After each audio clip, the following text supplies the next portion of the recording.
In this session, let's learn about checkpoint process. Before learning about checkpoint process, let's understand what is a checkpoint. A checkpoint is a database event which synchronizes the modified data blocks in the memory with the data files on the disk. That means whenever this checkpoint happens, all the dirty buffers present in the database buffer cache will be modified in the data files. Okay? When this checkpoint occurs, it also updates the data file headers and the control file with the latest checkpoint system change number, which is also called as SCN. You can think system change number like a Oracle clock which increments every time there is a commit. Okay, it's a sequential number which Oracle keeps incrementing for every commit. Okay, why do we need a checkpoint? We need checkpoint to establish data consistency and to enable faster database recovery. Okay, remember these 2 points: establish data consistency and enable faster database recovery. Okay, so now you might be thinking, when will a checkpoint occur?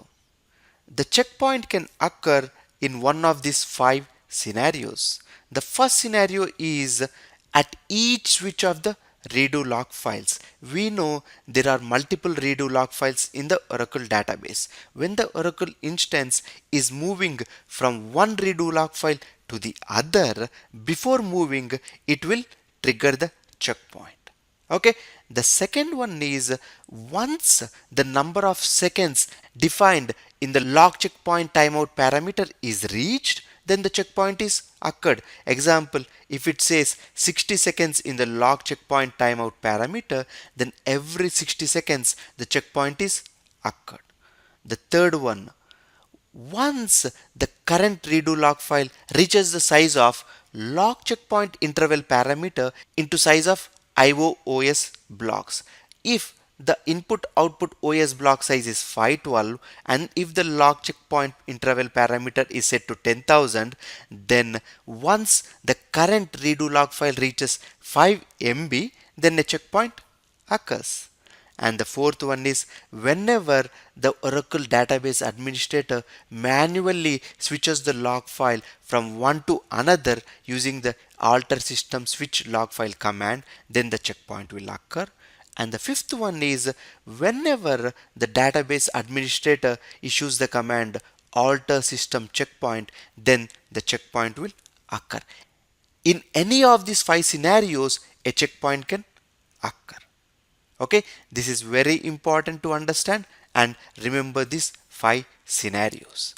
Okay, now we know what a checkpoint is, and obviously it is easy to guess what a checkpoint process does. This checkpoint process records the checkpoint information, which is your system change number, into the data files and into the control file. On the data files, it records the system change number onto the headers of the data files, and whereas it writes the system change number into the control file. Okay,